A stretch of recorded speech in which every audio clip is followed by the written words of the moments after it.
Okay, good evening. Today's Amud in Maseches Berachos is Vav 6a. We just found out that we are going to be beginning I would say 2/3 of the way down the page. The first, the last of the skinny lines on Daf Hey Amud Aleph. It starts with Rav Huna. Okay, so the Gemara tells us Rav Huna.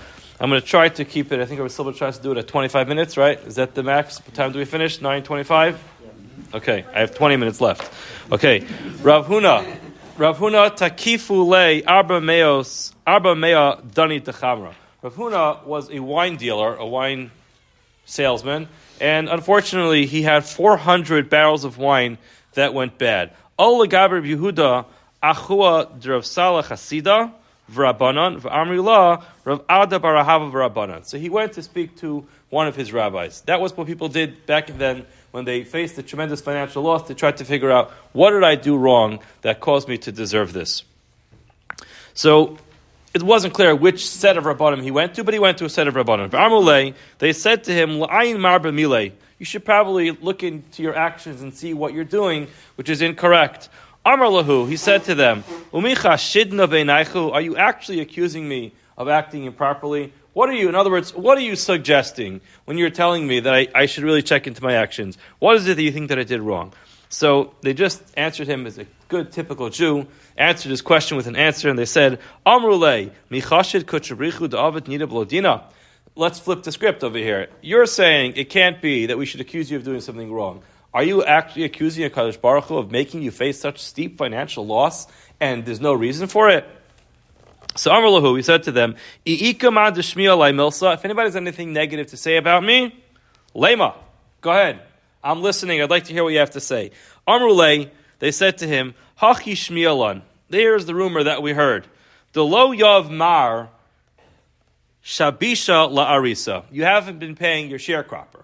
That's what people are saying. People are saying people work for you for a percentage, and you are not paying the proper percentage to these people. So maybe that's the reason why you're losing your money, because you owe people money. Amar lahu, he said to them, Mika shavik li midi minei, hakakanav lekule. I don't know the guy anything. The guy steals from me constantly. The guy's constantly taking stuff from me. That's why I didn't pay him, because he's taking stuff from me without permission.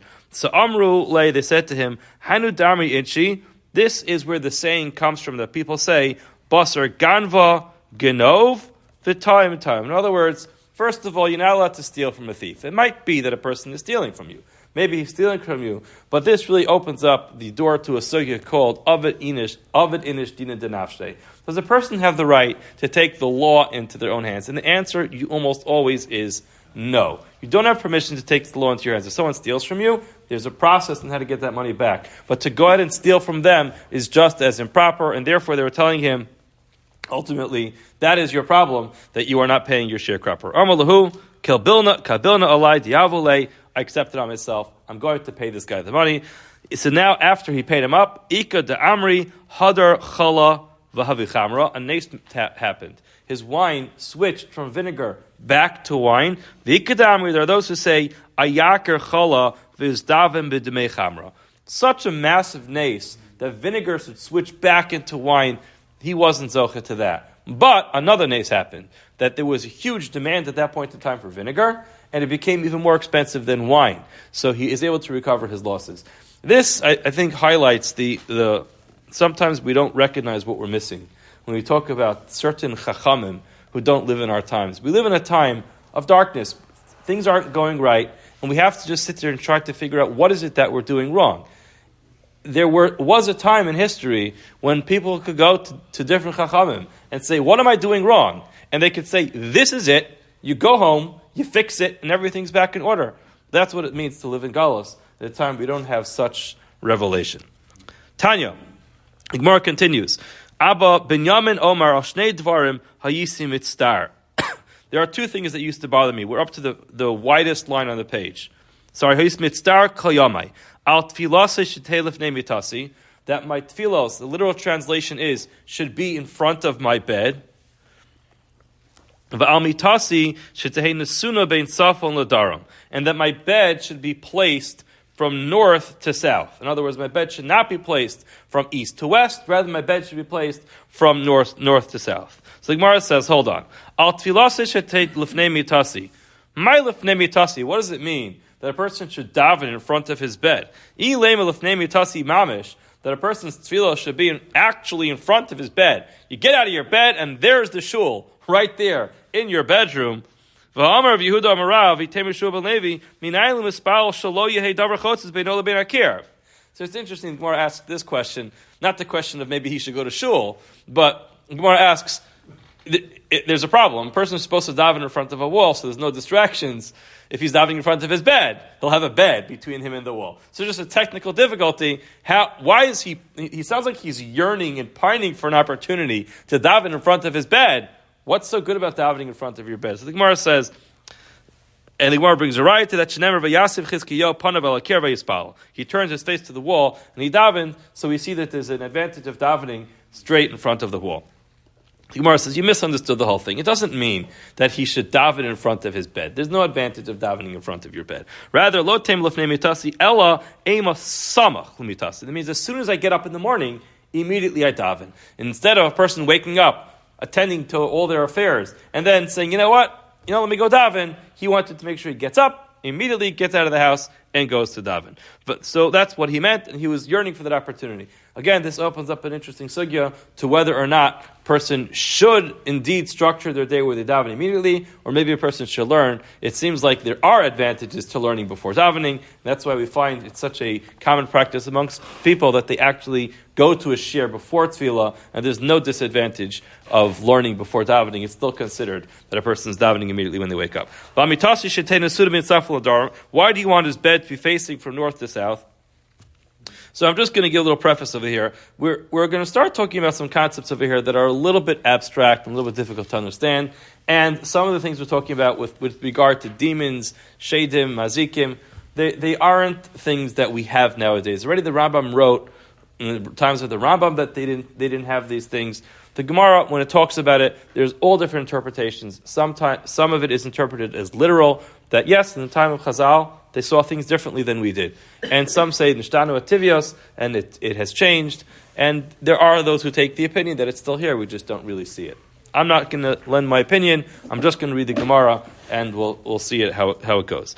So this is the issue of a person having their bed facing from north to south. Amr Bar Chanina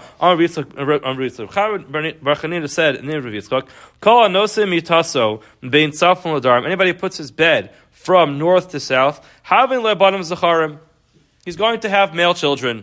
Shenemar utzfonecha tamali bitnam yisbu banim. He wanted to have sons, so therefore he wanted his bed to face from north to south. Amr Nachum Yitzchak Amar af ein ishtuma pelas nefalim. Not only will he have sons, but his wife will actually will merit to carry all of the children to full term, and will not, Rahman al-Itzlan, have a miscarriage.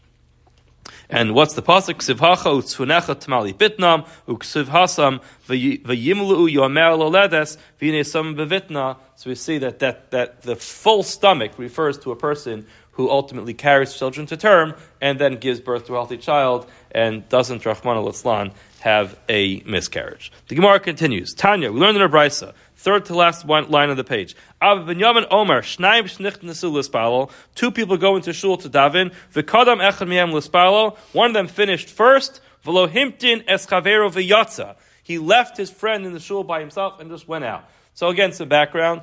In the times of the Gemara, we weren't talking about beautiful Batei Knesios, which were in the middle of the city. Most of the places where they went to daven were outside the city, and going home was often a dangerous journey. So therefore, if a person finished davening, and only one person was left in shul besides for him, this guy said, listen, I'm in a rush, I gotta get home, gotta go to bed, I gotta wake up early in the morning, and therefore he left his friend behind in the shul by himself, which is putting him in physical danger by leaving him there by himself.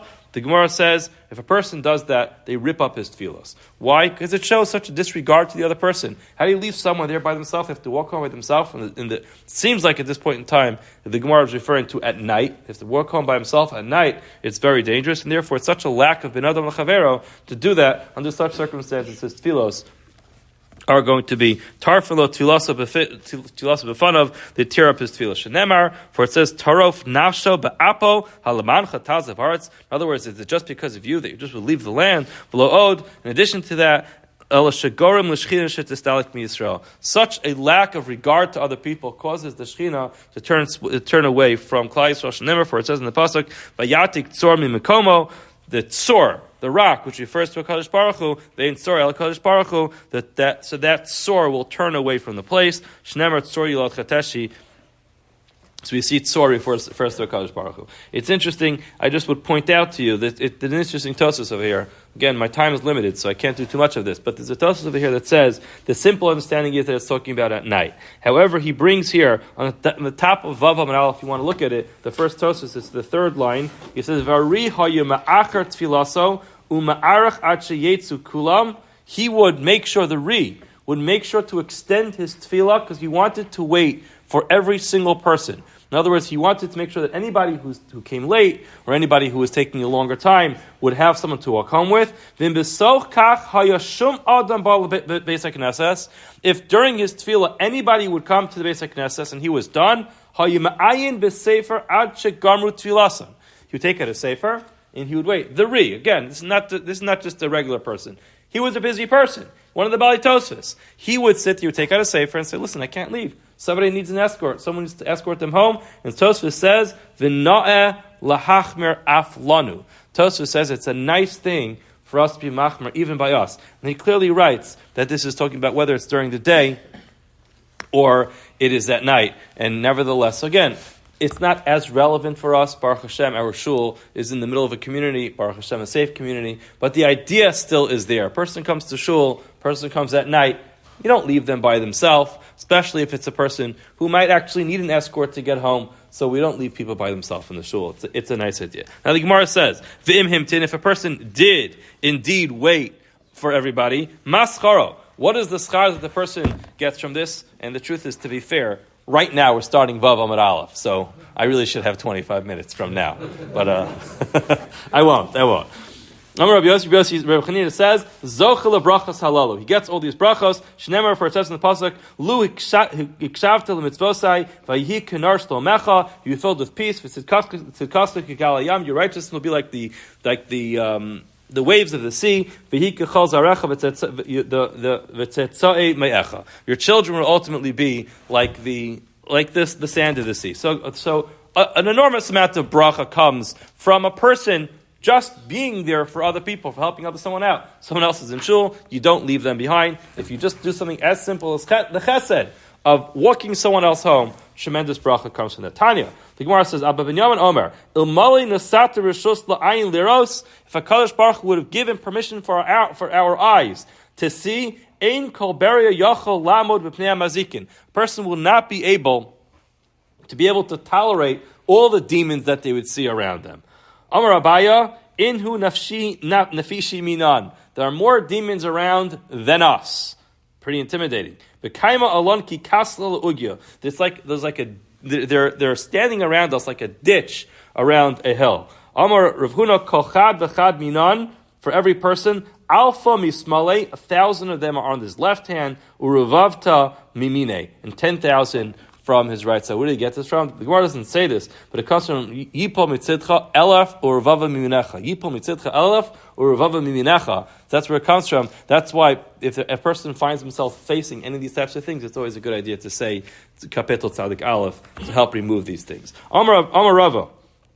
Rava says, Hai duchka dehevi bekala minayu havi. If you ever gone to a shir and it really wasn't so physically crowded in the shir, but you felt very squished, it's because there are mazikim taking up the space. The Gemara goes on. Hani barchi, our knees, the shalhi, weak knees, sometimes like they shake, minayu. It's because of them. So sometimes you see people like really shaky knees. I don't know, I'm not saying anything, but the Gemara says, because of the mazikim. Hani mani derabanan debalu, the clothing of tzadikim that are getting worn out. Why are they getting worn out? What do tzaddikim do? They sit and learn. They're not doing all types of physical labor. You know why it's getting worn out? It's getting worn out because of because they're pushing against them. Hani kari demanakfan, weak feet, minayu. Again, they come from these mazikim. Gemara says, Haiman deboy lemeidalahu, person who wants to know whether or not there are mazikim surrounding him. Laisi kitma nahila v'nahadar aporia. Person should take the smoke of nahila. Does Rashi say what nahila is? Sifted ashes. So sifted ashes. And he should pour them on his bed. Ubitzafra, in the morning, chazi beikare de tarnagolta. He'll see little webbed feet near his bed. Don't try this at home. Don't pour ashes anywhere in your house. Definitely don't pour it near your bed. And if you see webbed feet, the Gemara says that's from the mazikim. A person wants to see these mazikim. It's not just to know if they're surrounding a person's bed. So again, not just pouring the ashes, the sifted ashes near the bed. The person wants to actually see them. Laisi shilyasa de shuntra. Take the shilya is the placenta of the shunrata of a cat. What type of cat? Uchmata bas uchmata. The black cat, the daughter of a black cat. Buchrasa, the firstborn, bas buchrasa, the daughter of the firstborn. Velakle benura, should put it into a fire. L'shachge, should grind it up. V'limli einimineth, he should put it on their eyes. Okay, v'chazi lahum, the person will be able to see them. L'shadi beguvta de parzala, he should take this thing now, put it into these iron tubes. V'lechaspe begushbanka de parzala, should close it up with a iron seal. Dilma ganvi minei, maybe they'll steal from him. V'lachtem pume, and therefore they should close it up. You shouldn't get hurt from this. In other words, if he wants to see it, got to make sure you protect yourself from getting hurt. Rabbi Barabaya, Avarach Barabaya did this. Chaza v'istak buhu. Sorry, v'istak. He saw them and he got hurt. So again, this is one of the. I can't tell you. I can't tell you what will happen if you try this. I'm just telling you, don't try it. But the Gemara says Rabbi Barabaya did it, and he ultimately faced the consequences. So therefore, Bo Rabban and Rachmi V'itzich, the Chachamim begged Rachmanis on him that he should get better, and Baruch Hashem, he got better. Okay, that's what the Gemara says. The Gemara goes on. Tanya, Abba Binyamin Amr. Abba Binyamin says, Ein tefillah shel adam nishmas el bebeis hakneses. The best place for a person's tefillos to be heard is in the Beis HaKnesses. Shenemar, for it says in the pasuk, Lishmoa el arinav el tefillah. You will hear the pasuk in Malachim Lishmoa el Arina. We say this in Slichos Lishmoa el Arina bel Tefillah. And the Gemara darshans b'makom Rina, in a place of Rina, which is song Sham Tehei Tefillah. You understand in the Beis HaKnesses where people come to sing Shiros v'Tishbachos to Hashem, and in such a place that is where a person should daven. Amar Rava Barav Ada Amar Vitzuk. B'nayin shekadosh Baruch Hu matzu Beis HaKnesses. How do you know that Kadosh Baruch Hu is found inside the shul? Shener, for it says in the pasuk Elikim Nitzav Badas Kel. Elikim, literally, you say this in the Yom. A person is found. HaKadosh Baruch Hu is found. Is Nitza by Daskel in a place where Jews gather. How do you know that when 10 people daven, the Shechina, the presence of the divine presence of HaKadosh Baruch Hu, joins them? For it says, which means Hashem's presence is found in the congregation of people. Eda is 10. How do you know that 3 people sit in judgment that the Shechina, the divine presence, is with them? Shenemar, for it says, Bekarev Elokim Yishbot. Within their midst, Elokim Yishbot, by judgment Hashem will be there. How do we know that if 2 people are sitting and learning Torah, Shechina Imam, that the Shechina dwells with them? Shenemar Oz Nidbru Yirei Hashem. That means 2 people are talking, a person to his friend, and therefore, V'yakshiv Hashem. Hashem will listen. So 2 people are talking and learning together, Kadosh Baruch Hu joins in. My ulechosh v'shmo. That pasuk ends off with the words of the chosh v'shmo. What does that mean? Amar Ravashi, chishev adam lasos mitzvah. If a person has intention to do a mitzvah, v'nenas, and ultimately he wasn't able to fulfill the mitzvah, V'lo asa, he couldn't do it. Ma'alav akasav kilu asa. It's as if he did it. So the chosh shemo means he gets consideration for shemo, for what he considered doing. So it's as if he did it. In other words, a person who has intention to do something. This is the idea of machshava tova kadosh baruch hu mitzar for lamaisa. The person has proper intentions to do the right thing. Then nenas, something happened against his his will, it was out of his control. Under those circumstances, the person gets credit as if they did it. It's an interesting discussion. Some people actually want to say a person who finds himself in this category is even better than one who does the mitzvah. Why? Because often when we do mitzvahs, we have ulterior motives. When a person has intention to do a mitzvah properly, thoughts are easy. It's easy to think I'm going to do things properly. If I can't do it at the end, at least I get the schar for the mitzvah, which is consistent with my thoughts. I would encourage people to try to do the mitzvah anyway. But ultimately, we see if a person has the right intentions, it's good. How do we know that even one person who sits and learns Torah, that the Shechina dwells with him, any place you mention my name, I'll come and bless you. The second wide line, the Gemara just asks a simple question. Hold on a second. Once you told me that Kadosh Baruch Hu dwells even by one person who's learning Torah, trade me by. Why do you have to say that Hashem is there when there's two people who are learning? Of course he's there. The Gemara says there's an advantage. When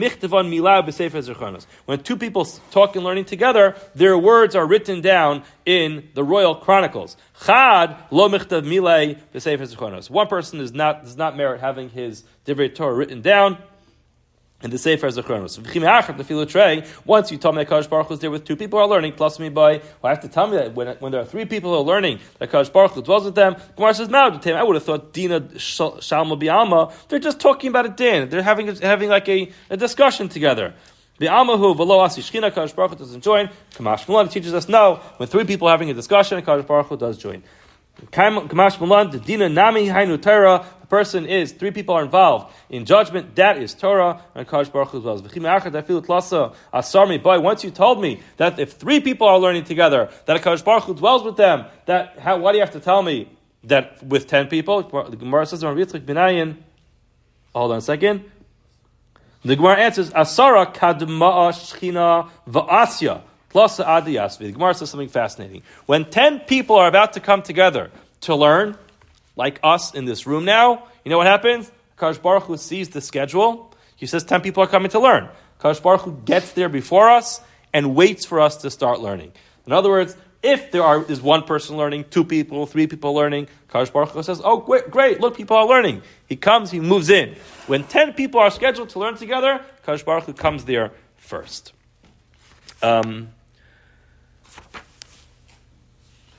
Should we stop here? Should we go a little further? A little further? Sure. A little further. Let's finish the Amud, because tomorrow is a very big Amud.